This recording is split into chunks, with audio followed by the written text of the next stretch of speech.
Hello there everybody, Sam's Trains here, welcome back to the Railway and welcome back to another review of a really beautiful Hornby steam loco.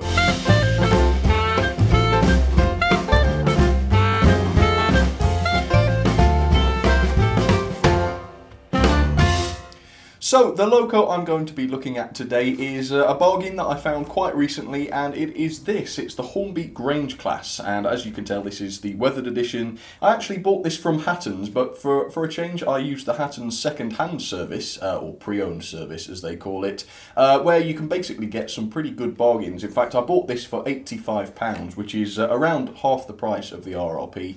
I think the RRP for this is quite high, about 159 or something like that. To be fair, this is a slightly older version. I think the newer versions have a few minor improvements, but as far as I can tell, not a great deal, at least. So yeah, this is the weathered edition. I do quite enjoy weathered locos for a change, and as always, if you want to pick up one of these, if you fancy it, and I can't blame you if you do, because they really are just gorgeous things. I've included a link down in the description. If you want to go and check those out, feel free to just click on that link and it will take you straight to Hatton's, and these are gorgeous. So let's get started, let's get this out of the box, and we will see what she's like. Alright, here we go. So yes, here is the packaging then, and actually the packaging on this is deceptively modern. If the date on the instructions inside, which I'm going to show you in a second, is anything to go by, then this is quite a lot older than I was expecting it to be. However, the detail on this is absolutely superb, it must be said. Anyway, as you can see, this is the BR green version, which is lined, although I think I do prefer the Great Western lined green, but there's not a lot in it. And I believe Hornby also did a black version of this. I don't know whether it was Great Western black or BR black, but it's absolutely beautiful. In fact, if Hatton's have got any yet, check out that link in the description and take a look, because that is well worth getting. I think I might even get another in the black, because it really is gorgeous in the black. Of course, black is quite an unusual livery for these Great Western 460s. You normally get them in green like this, or I suppose red, as was the case with Alton Hall, but apart from that, yeah, green was their colour, wasn't it? So anyway, let me show you the end of the box then. So as you can tell, the R number is R2404, BR late 460, which is true, 6800, which is of course the running number. It's a Grange class, Resolve and Grange, and it is the weathered edition. And yeah, as I say, I suppose I do prefer pristine locos overall. However, the odd weathered loco really doesn't upset me too much. I do quite enjoy it for a change, and it does make them look all the more realistic, so that's good. Right, let me show you what's on the back of the box then. So as you can see, quite obviously, this is the Grange class there, so no huge surprise. In the middle, there is a brief history of the Granges, so if you want to pause that and read it, please feel free to, although as always, I will give you some history on that in just a second. And then on the far end, as was the case a few years ago with Hornby, rather than getting a diagram of the loco, we've got a photo of one of them in real life. I don't expect it's the same as the one we've got in here. No, the running number does look different, but nonetheless, that's a photo of a real Grange in real life in service, so that's quite nice. And of course, there were no Granges preserved, I don't think, so it's quite nice to actually see one, you know, on the track in real life.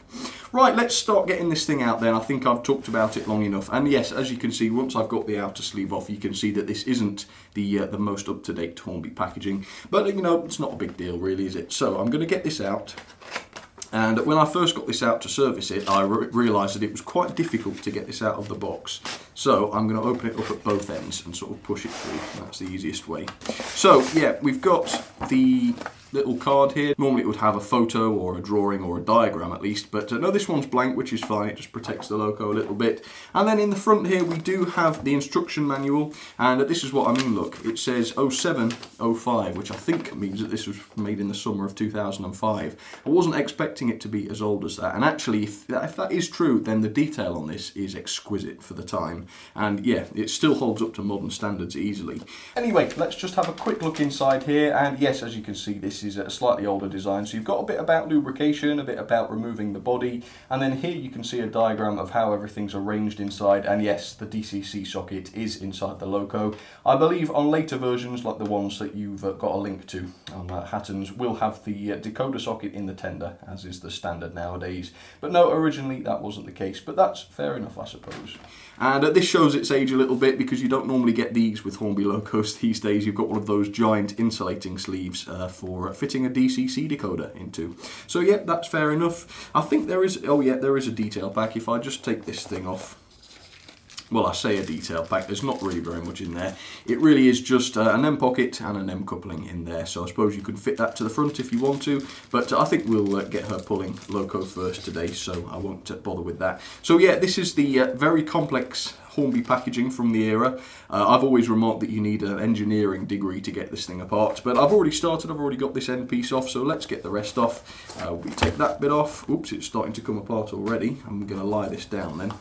Right, in fact, I think it's better not to.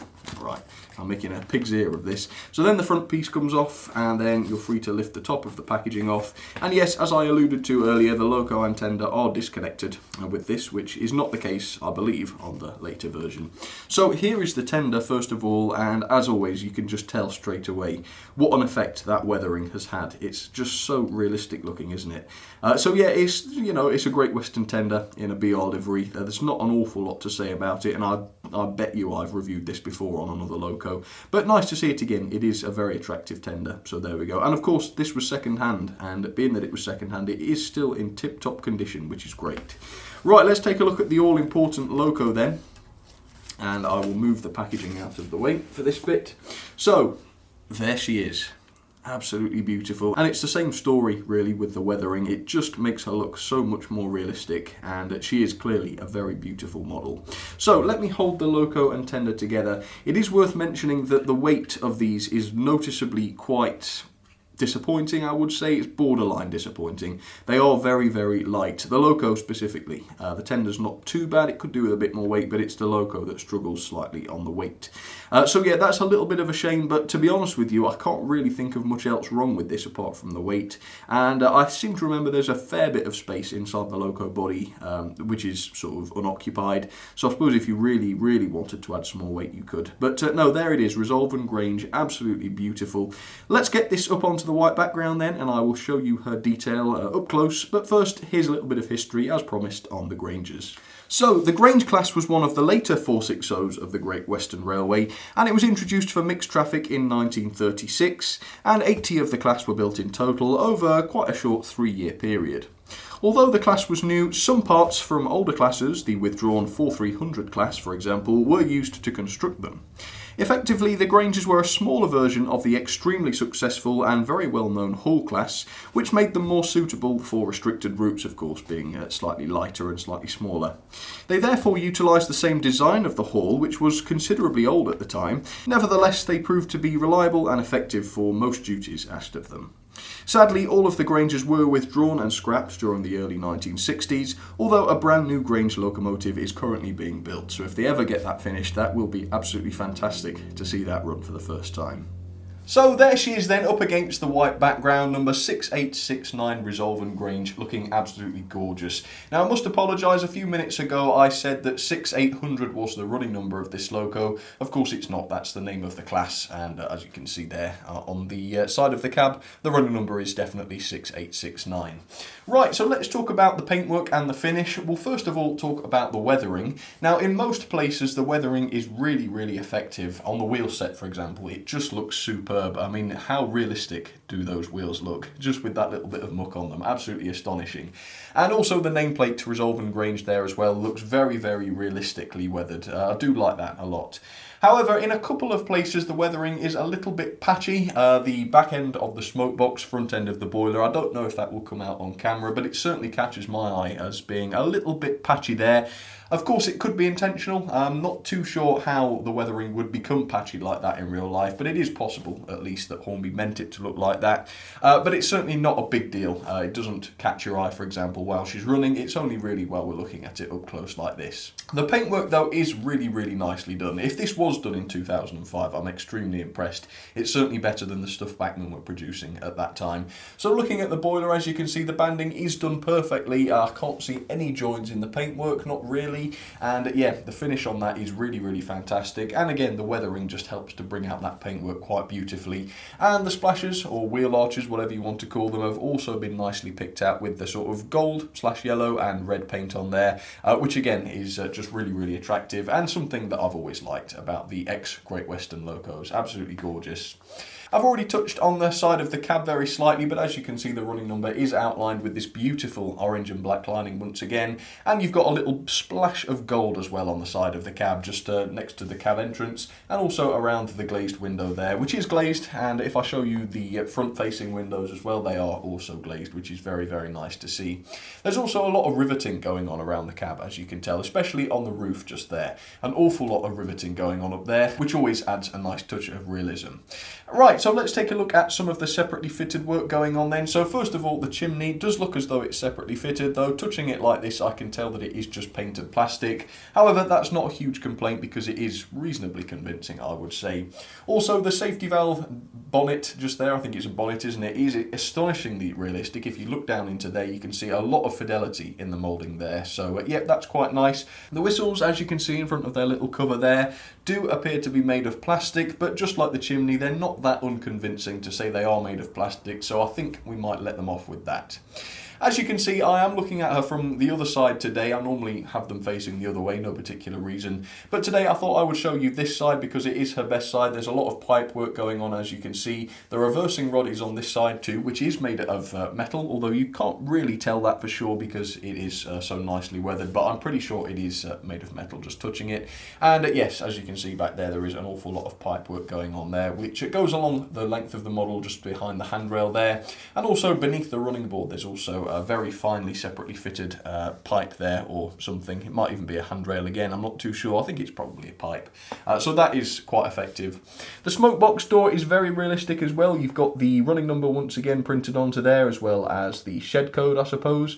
And you've also got the separately fitted smoke box dart, which again for 2005 is lovely to see. And looking at it from the side there, you can see it's not on the wonk or anything like that. It is nice and straight. And the front of the running board once again has a lot of riveting going on, as well as lamp irons, which I suppose might be separately fitted or part of the moulding. It's not entirely clear, but regardless of that, the buffer beam is highly detailed. Again, the weathering makes it look so much more realistic. You do have the vacuum pipe pre-fitted. You also have the 3-link coupling on there, which is very nice, with the option to add the NEM, as we've already seen. And the buffers, of course, are sprung, which is quite a nice feature once again. Very realistic looking buffers. Now, another small criticism with this model is the fact that underneath the boiler here, you can see that it is just pretty much a blank space. Now, the Granges were just 2-cylinder locomotives, so it isn't, you know, that another cylinder should be down under there. However, as you can see on the outside, all we've got here really is just the connecting rods, I think they are. So if I'm understanding this correctly, there should at least be some form of valve gear under there, which is represented. But yeah, let me know in the comments, say yay or nay, whether that's correct or not. But regardless, a little bit further back, the chassis block is very, very visible, which is a little bit of a shame. And certainly with Hornby's later Great Western 460s, the Kings, the Castles, I think even the Halls, that has been addressed and you can no longer see that. But with the Grange, that is true. So yeah, slight realism issue there, but nothing too bad. Right, let's have a look inside the cab then. As you can see, there is a little bit of cab detail. I think if this was 2005, this will be one of the earlier painted cabs. However, there is a little bit of detail on the gauges, which surprised me. As you can see, that has been painted up. But apart from that, yeah, it's quite a two-dimensional cab, if that makes sense. There's not a lot of detail popping out at you, but it's not too bad. And if it catches the eye, I think it will do the trick. Very quickly then, let's take a look at the tender. Again, the weathering is just superb. It brings the whole thing out fantastically, especially on the underframe. You can see all of that moulded detail just looks really realistic for that. Underneath, and this is true with the loco as well, we do have brake rigging fitted, and you can probably just see the water scoop under there, which is a nice touch. The coal is very realistic looking too, which is a great thing to see. As the instructions demonstrated, it is also removable, which is great. If you wanted to put your own coal into there, you could, but as is often the case, the coal is actually pretty good already.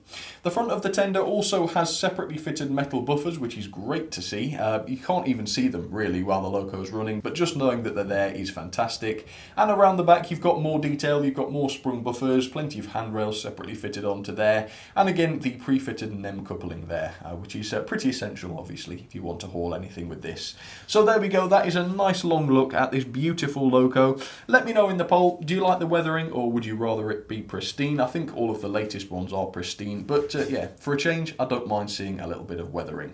Okay, let's get this down onto the track then, and we will see just how nicely she performs. Okay, let's do it. Okay, so there she is then, the beautiful Grange down onto the track, and although I do like my engines to look clean, I have to admit once again that the weathering on this just brings an astonishing amount of realism with it. Absolutely fantastic. So we're going to try her slow speed in just a second, but first of all, here is what she's going to be hauling. Some of my favourite coaches, the Great Western sort of chocolate and cream coaches, or whatever you want to call them. 6 of those, which I think is about her limits. Obviously, she's not a particularly heavy loco. I don't think I've really mentioned this, but the running board is just plastic on this. I know a lot of the Hornby ones these days are metal, but no, that one is plastic, which does bring the weight down a little bit, meaning that she's not a great puller. But mechanically, she's reasonably powerful, and it's got a fairly decent motor in there as far as I know, and it does also have tender pickups, although the connector there is a little bit unreliable because it is relying on friction for the current to be passed from the tender to loco, but you can hardwire it if you want to, and I think later versions have that removed entirely and you just have a wired connection, which is much better. Right, let's give this a little bit of slow speed then on the controller. I'm just going to turn this up very gently and we'll see what happens. There we go, she is moving. And as you can see, it's not bad at all, is it? I mean, it's not terribly smooth, but it's certainly not bad. Let's try this in reverse. The slow speed is pretty good. I think I have got locos that do better, but I think that's easily deserving of a 4 out of 5. Another thing is it's quite loud. If I just shut up a minute, you'll hear how loud it is.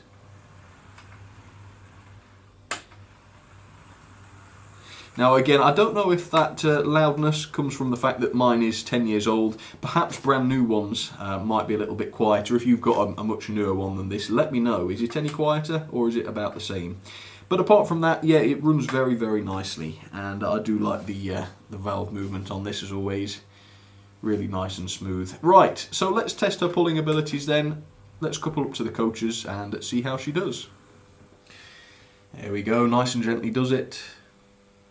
Slow down for the actual coupling. There we go, lovely. So yeah, I mean, she's a mixed traffic loco, but she doesn't half look beautiful with coaches, does she? Absolutely fantastic.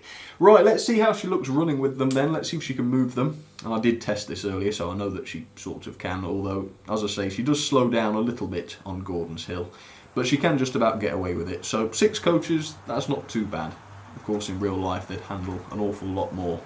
Right, we'll see what else you can spot on the layout then in terms of 460s, but I'll give you the first few. So on the middle line we have this, it is another 460, this time from the LNER though, although it is strictly speaking in a BR livery. So that's the B1, the Thompson B1, hauling a lovely rake of LNER teak coaches, which I absolutely love. And then just coming around the curve now on the very inside line, yet another 460, this time it's an LMS based one. It is, where is she? There she is, it's the Jubilee of course. Yet another passenger train, this time with blood and custards. So yes, as I say, let me know what else you spot on the layout and let me know which is the odd one out if you spot it. Right, let's see if I can capture this slight slowing down I was talking about on Gordon's Hill. So she's absolutely fine with 6 coaches. And if your layout is absolutely flat, then you won't find any problems, I'm fairly sure. As you can see, a little bit of wheel slip going on there for sure. Definitely a little bit of slowing down. But it's not catastrophic, and I dare say she might even manage 7 coaches if I were to push her that far. But of course you don't want to be pushing locos like this to their limits, because it might end with their motors burning out, and you don't want to be leading these things to an early death. But yeah, I think with 6 coaches she's fairly comfortable, save for that little tiny section where she struggles a little bit, but yeah, really not too bad. She's beautiful though, don't you reckon? All of the Great Western 460s are the same in that regard. I just can't help but really enjoy them.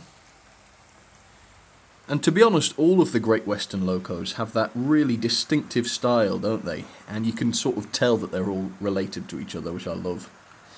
Very different to that, for example, aren't they? The B1. Even if you painted it into GWR green, you'd know straight away that it was an imposter.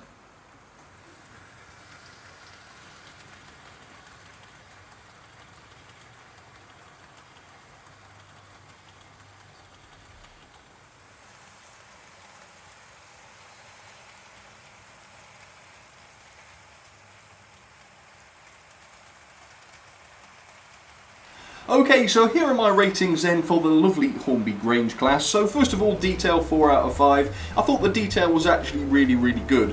Obviously there were areas for improvement. The cab, for example, was quite basic. A lot of the detail was plastic, not all of it, but most of it, which is a little bit of a shame. And also the weathering was a little bit sort of splodgy in places. But apart from that, yeah, the detail really was very good, especially for the age, so definitely a 4 out of 5 there. Similarly, power 4 out of 5. She's managing those 6 coaches without too much trouble, but I'm starting to see her slow down a little bit on Gordon's Hill, so I think if I pushed it up to 7 she would start to struggle. That is of course because she's so light. A little bit more weight would have done her wonders, I think, for power, but it's not bad. 6 coaches is pretty good, so 4 out of 5 there. Again, slow speed was pretty good, not absolutely amazing, we've definitely seen better, but certainly pretty good, easily deserving of a 4 out of 5 I would say. Also, quality 4 out of 5, apart from the fact that all of the model is plastic, no die-cast metal running board for example, the quality is top notch. Nothing's been breaking off it, I've been handling it all day, and I can't say that it flexes and bends too much, or the detail rather, when you touch it, so really pretty good there. The only real criticism I've got is the current RRP. 155 does seem a little bit steep for this, I would say, even with the slight improvements to the tender/loco connection. I think that's just okay for this. The detail's great, it is a good quality model, but I think 155 is a little bit steep. Nonetheless, you can get it quite a lot cheaper on Hatton's, so again, if you want to have a look at that, it's well worth taking a look. There's a link in the description for that if you want to. Overall then, that is 7.52 out of 10, a very fair score I think, and into the ranking she goes. There we go, 24th, about halfway down there, just above the Bachmann Fairburn and below the Hornby Somerset Bell. Yep, not too bad. Ah, well, that's another review I've really enjoyed doing. And in fact, I can't think of a sort of Hornby GWR 460 video that I've not enjoyed, to be honest with you. I seem to always really enjoy doing them. So yes, I don't think there are that many more from Hornby to do. Can't think of any, but I suppose there might be 1 or 2.